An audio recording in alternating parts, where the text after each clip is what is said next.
un tema que nos incumbe a todos, como es la contaminación ambiental y los distintos efectos adversos que esta tiene sobre nuestra salud. En los últimos años, debido al gran desarrollo tanto a nivel industrial como tecnológico y urbano, la contaminación ambiental también ha incrementado a unos niveles muy alarmantes. De hecho, la OMS ya ha alertado de que esto supone un grave problema para nuestra salud. La contaminación atmosférica afecta a diferentes órganos y sistemas. Sin embargo, en los últimos años la atención se ha centrado en las patologías respiratorias y cardiovasculares.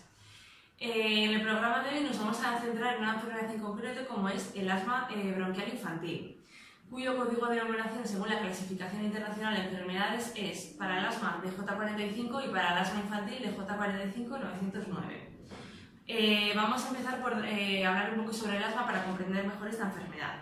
Es un síndrome que agrupa diferentes formas de enfermedad y en ella intervienen tanto factores ambientales como genéticos.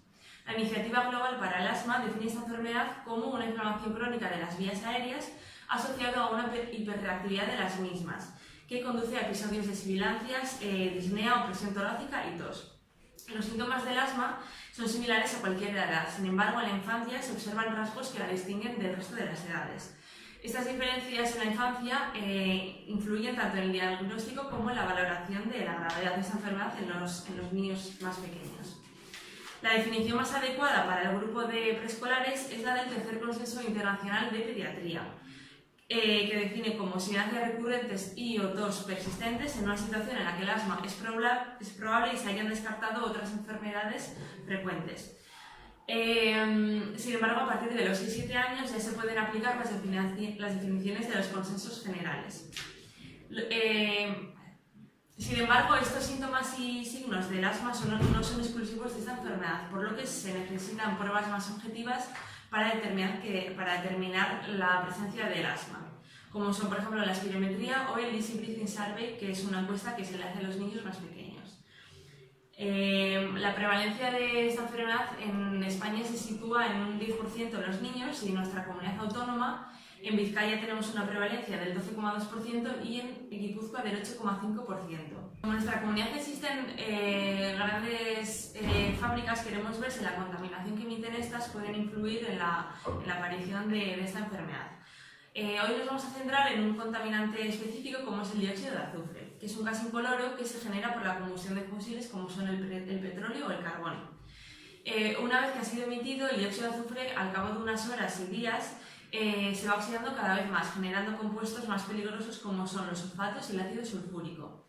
La concentración del dióxido de azufre en 10 minutos no debe de superar los 500 microgramos por metro cúbico. Los efectos de este contaminante varían según su concentración y según la duración de este en el ambiente.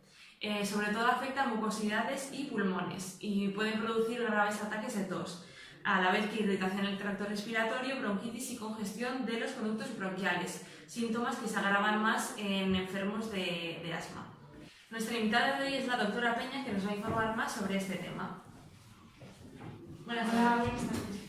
Lo primero de todo, muchas gracias por la invitación al programa. Y bueno, hoy vengo a hablar un poquito sobre la investigación que estamos llevando a cabo mi equipo y yo. Nuestro objetivo en este caso será comprobar si en verdad existe una relación entre estar expuesto a emisiones de SO2 en nuestro entorno y el desarrollo del asma infantil. Para ello, lo primero de todo será definir cuáles serán casos para nuestro estudio. Como en nuestro estudio los individuos serán niños comprendidos entre 0 y 8 años, vamos a seguir dos métodos para el diagnóstico de la enfermedad.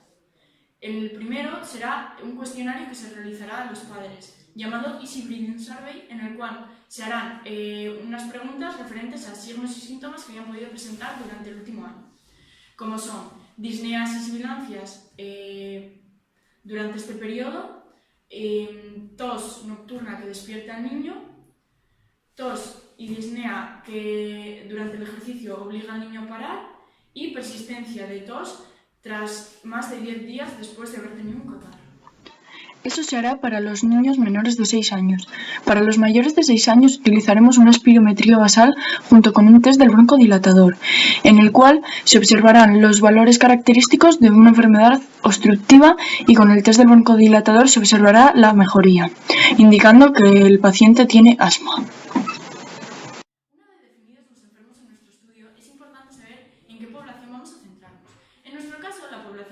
será Euskadi. Aquellos niños y niñas nacidos en el 2015 y que no sean asmáticos. Se les seguirá durante un periodo de 8 años y se les escogerá de manera aleatoria. Esta aleatorización se realizará mediante su número TIS, cuya última cifra será impar. Para saber el tamaño muestral necesario para nuestro estudio, utilizaremos la calculadora estadística facilitada por la Facultad de Medicina de la UNM, la cual nos indica que nuestro tamaño muestral debe ser de 396 individuos, de los cuales la mitad se asignarán al grupo de expuestos y la otra mitad al grupo de no expuestos, de lo cual hablaremos ahora un poquito más adelante. Dentro de estos dos grupos, respectivamente, la mitad serán niñas y la otra mitad niños.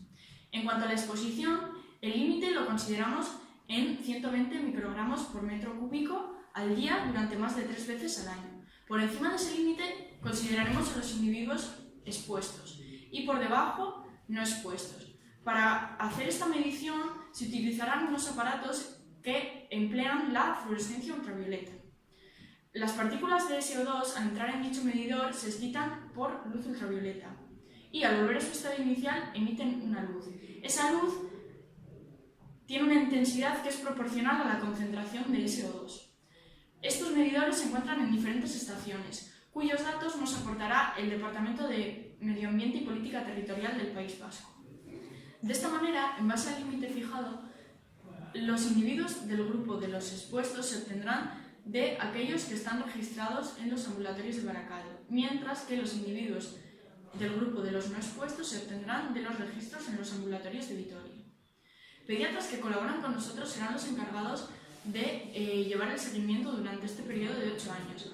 Ellos se encargarán de registrar los posibles cambios en la salud del individuo durante el estudio, la aparición de nuevas variables confusoras o modificadoras, de las que luego hablaremos, y se encargarán de que ante un posible episodio asmático se realicen pruebas para descartar el origen alérgico del mismo.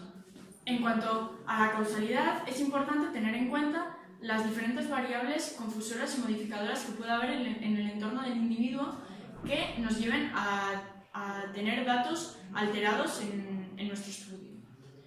Para cuantificar estas variables realizaremos un cuestionario en el que se preguntará a los padres de los niños si conviven en el hogar con un animal doméstico, si cualquiera de los individuos que vive con el niño es fumador y por tanto él es fumador pasivo, y si ha presentado algún tipo de alergia. Para explicar de forma más ilustrativa cómo procederemos al análisis de los datos obtenidos durante nuestro periodo de seguimiento, os traigo un vídeo.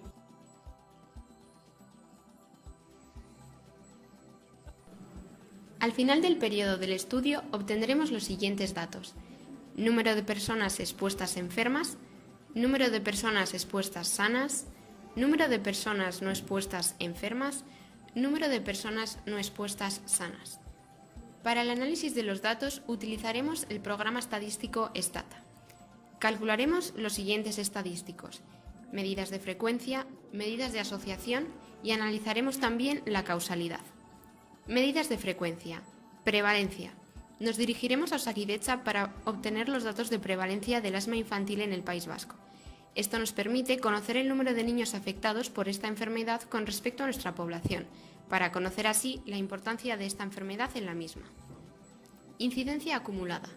La utilizaríamos para calcular el número de individuos de nuestra muestra que han enfermado en el periodo de tiempo que ha durado el estudio, 8 años. Densidad de incidencia. La calculamos para conocer la rapidez con la que el individuo desarrolla la enfermedad. La utilizaremos cuando conocemos el tiempo exacto que ha estado cada individuo a riesgo. Tasa de incidencia. En caso de que se produzcan pérdidas de los individuos que participan en el estudio, calcularemos la tasa de incidencia, en la cual se tiene en cuenta el número de individuos de nuestra muestra a mitad del seguimiento, 4 años. La densidad de incidencia y la incidencia acumulada las calcularemos tanto para el total de la muestra como para cada grupo, expuestos y no expuestos. Medidas de asociación. Como se trata de un estudio de seguimiento, vamos a calcular el riesgo relativo. El riesgo relativo hace referencia a la probabilidad que presenta el grupo de expuestos de desarrollar la enfermedad con respecto al grupo de no expuestos. Si el resultado es 1, no hay relación entre la exposición al dióxido de azufre y la aparición del asma.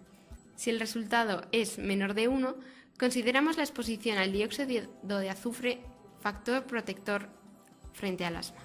Si el resultado es mayor que 1, consideramos la exposición al SO2 factor de riesgo. Sabiendo que el dióxido de azufre es irritante de las vías aéreas, no esperamos que el riesgo relativo sea menor que 1. Es de esperar que el dióxido de azufre sea un factor de riesgo para el desarrollo del asma o que no haya relación entre la exposición al dióxido de azufre y esta enfermedad. En caso de que obtuviéramos un riesgo relativo mayor que 1, es decir, SO2 factor de riesgo, calcularíamos las siguientes medidas de impacto. Riesgo atribuible en expuestos nos permite conocer el número de personas expuestas que han desarrollado la enfermedad debido a la exposición. Fracción etiológica en expuestos es el porcentaje de casos que se evitarían si se eliminase la exposición.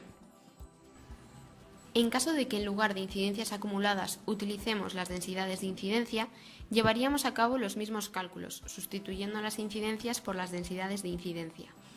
A continuación, analizaremos la causalidad, es decir, la presencia de posibles variables confusoras y modificadoras en el entorno del niño que puedan influir en nuestros resultados.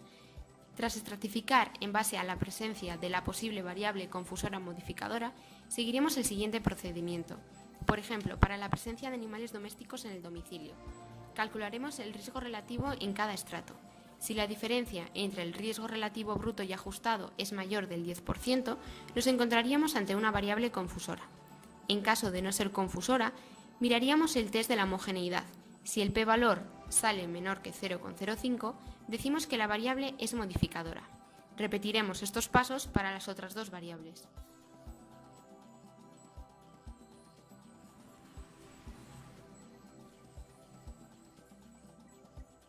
Para medir la confusión también podríamos utilizar la regresión logística.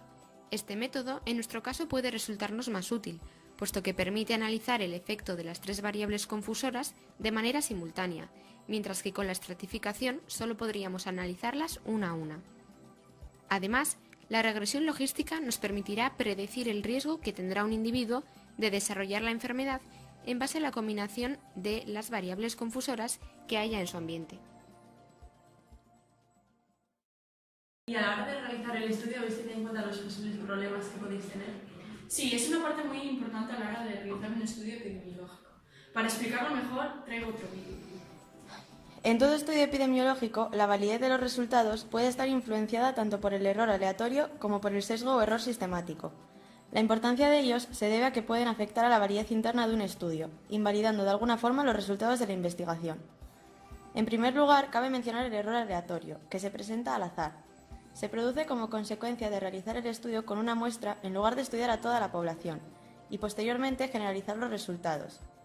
Es un error que se puede cuantificar mediante el cálculo del intervalo de confianza y el nivel de seguridad con el que se da ese intervalo. Disminuirá al aumentar el tamaño muestral, llegando a desaparecer si estudiamos a toda la población. Por otro lado, tenemos los sesgos.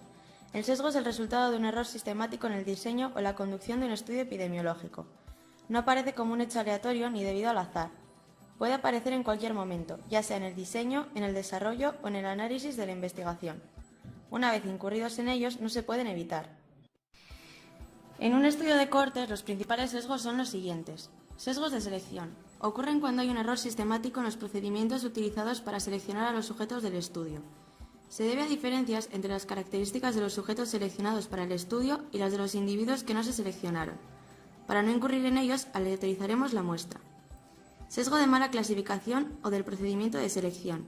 Se puede dar tanto en el reclutamiento de los sujetos como en su seguimiento, por una mala clasificación entre los expuestos y los no expuestos. Debemos asegurarnos de que clasificamos nuestras cohortes en función de los niveles de dióxido de azufre del lugar en el que viven, para así evitar este sesgo. Sesgo de pérdida de seguimiento. Puede ocurrir cuando sujetos de una de las cohortes se pierden durante el seguimiento, generando asociaciones sesgadas. Si no se sigue a los pacientes durante un periodo de tiempo adecuado, la asociación con el factor de riesgo puede estar subestimada. Para evitarlo, llevaremos a cabo los cálculos con la tasa de incidencia. Sesgo de información o medición. Ocurre cuando se produce un defecto al medir la exposición, el diagnóstico o la evolución. Incluye la posibilidad de falsos positivos o falsos negativos. Las encuestas realizadas a nuestros pacientes a estudio pueden proporcionarnos información errónea. Y además, el instrumento empleado para la medición del dióxido de azufre podría llevarnos a cometer un sesgo, ya que al hacer mediciones continuas todos los días durante 8 años, cabe la posibilidad de que alguna de esas mediciones sea errónea. Sin embargo, esto no tiene por qué influir gravemente en el resultado final de nuestro estudio, siempre y cuando la mayoría de esas mediciones sean correctas. Sesgo de confusión o mezcla de efectos. Se presenta cuando la medición del efecto del factor de exposición sobre la enfermedad se modifica debido a su asociación con otro factor que influye sobre el resultado, denominado factor confusor. Para evitarlos, realizaremos su análisis como se ha explicado en la metodología. Bueno, y hasta aquí el programa de hoy. Muchas gracias a la doctora Peña por estar aquí con nosotros y hasta la semana que viene con un nuevo episodio de Ciencia para Todos.